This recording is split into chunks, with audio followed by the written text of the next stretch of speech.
নমস্কার বন্ধুরা, মিনতি ফুডিজ কিচেনে স্বাগত। আজকে আবার একটা নতুন রেসিপি নিয়ে এসেছি। এই দেখেন, ছোট্ট একটা ইলিশ মাছ যে সকালে বাড়ি থেকেই নিয়েছে। আমি এই ইলিশ মাছটা দিয়ে কি রান্না করব, কচুরগাটি। এই কচুরগাটি এই যে কেটে কেটে নিয়েছি, কেটে ধুয়ে পরিষ্কার করে রেখে দিয়েছি। এবার আমি রান্না করব। আর এই কচুরগাটি কি নামে আপনারা চেনেন সেটা অবশ্যই কমেন্টে জানাবেন। আর কে কে ইলিশ মাছ দিয়ে কচুরগাটি রান্না করে খেয়েছেন সেটাও অবশ্যই জানাবেন। আর আমি কেমন করে রান্না করি পুরো ভিডিওটা আপনারা দেখুন, আমার সঙ্গে থাকুন। মাছে লবণ হলুদ মাখিয়ে নেব।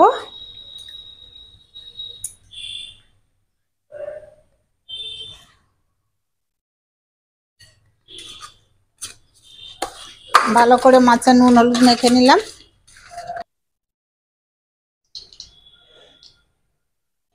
এবার দিয়ে দেব মাছ।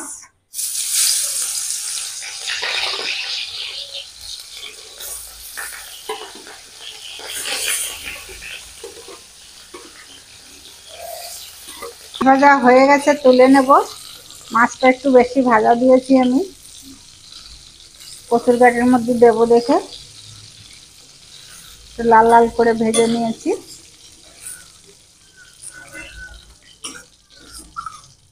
এই যে এভাবে ভেজে নিয়েছি।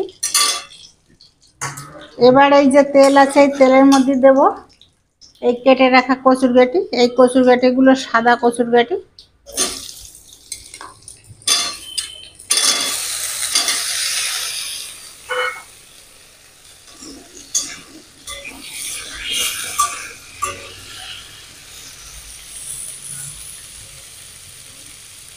একটু লবণ দিয়ে দেব,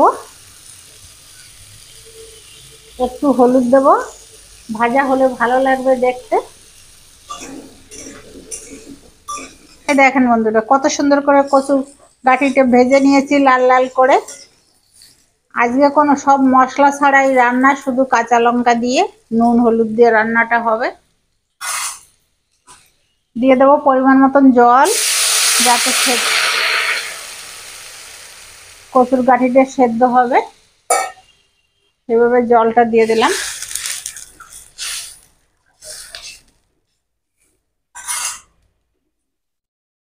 দেবো স্বাদ মতো লবণ। লবণটা একটু কম দেবো, ভাজার ভিতর দিয়েছিলাম। দিয়ে দেবো হলুদ। এদিকে রান্না করতে করতে গ্যাস শেষ হয়ে গেল, এই জন্য দেরি হয়ে গেল। কচুরগাটিগুলো কত সুন্দর সেদ্ধ হয়ে গেছে দেখুন বন্ধুরা। হ্যাঁ, এবার আমি তরকারিটা নামিয়ে নেব।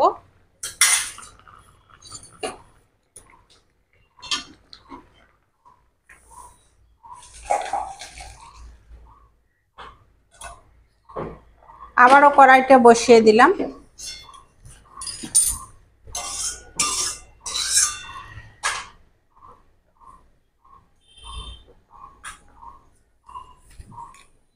এবারে কড়াইতে দেব তেল, মধ্যে দেব যে জিরে, গোটা জিরে।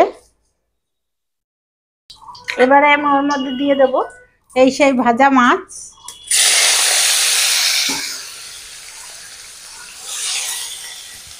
আজকে কোনো মশলা ছাড়া রান্না বলেছি না, কোনো মশলা দিলাম না। এবার ঢেলে দেব মাছের মধ্যে গাটি কচু।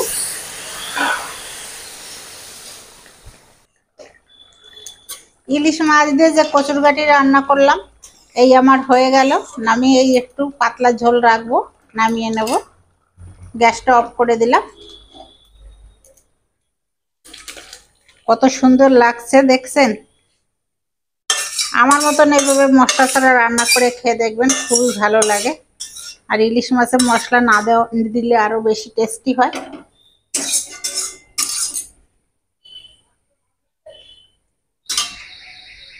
এই যে এবার কমলি শাকটা ভেজে নেব। আরো কড়াই বসিয়ে দিয়েছি গ্যাসে। দিয়ে দেবো সর্ষের তেল, শুকনো লঙ্কা দিয়ে দেবো। পেঁয়াজ কেটে রেখে দিয়েছিলাম মাঝের ছোট সাইজের, পেঁয়াজগুলো দিয়ে দেবো। পেঁয়াজ গোটা এভাবে হাত দিয়ে কষলিয়ে দিলে পেঁয়াজগুলো ছাড়িয়ে যায়, তাড়াতাড়ি তাহলে ভাজাটা হয়ে যায়। পেঁয়াজ একটু ভেজে নেব। পেঁয়াজ ভাজা হয়ে গেছে, দেখেন লাল লাল করে ভেজে নিয়েছি, এর চাইতে আর বেশি ভাজা লাগবে না। এবার দিয়ে দেবো কেটে রাখা সেই কমলি শাক।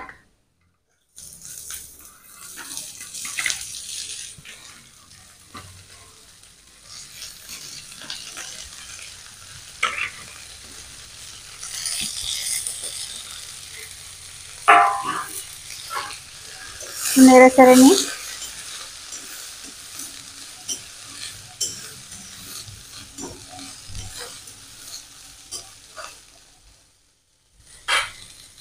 এবার দিয়ে দেবো লবণ স্বাদ মতো,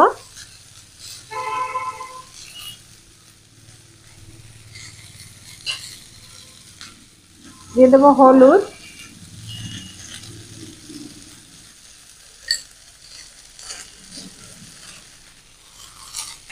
এই কমলি শাকগুলো, এই রকমের কমলি শাক হেভি টেস্টি। দিয়ে দেবো কাঁচা লঙ্কা চিড়ে রাখা। কমলি শাক ভাজা হয়ে গেছে, এবার নামিয়ে নেব। তবে এই কমলি শাকগুলোতে করলাম কোনো সার ওষুধ দেওয়া নেই, এই জন্য এই শাকগুলো হেভি টেস্টি। তো যে যেখানে দেখবেন এইগুলো নিয়ে রান্না করে খেয়ে দেখবেন কেমন লাগে, অবশ্যই দেখবেন এগুলো খেতে খুবই স্বাদ। এই আমার সব রান্না হয়ে গেছে। তবে আজকের দুটো রান্না আপনাদের কাছে কেমন লাগলো অবশ্যই কমেন্টে জানাবেন। যে সকল বন্ধুরা আমার এখনো সাবস্ক্রাইব করেনি তারা সাবস্ক্রাইব করে দেবেন। আর যদি আপনাদের কাছে ভালো লাগে তাহলে অবশ্যই লাইক কমেন্ট শেয়ার করবেন।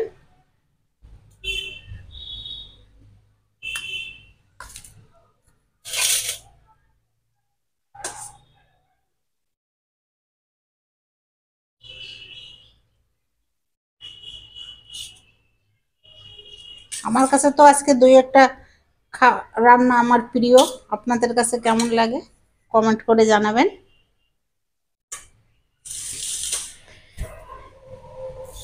কালকে আবার আপনাদের সাথে অন্য নতুন রেসিপি নিয়ে দেখা হবে। এর ভিতর ভালো থাকবেন, সুস্থ থাকবেন। Tata, bye bye.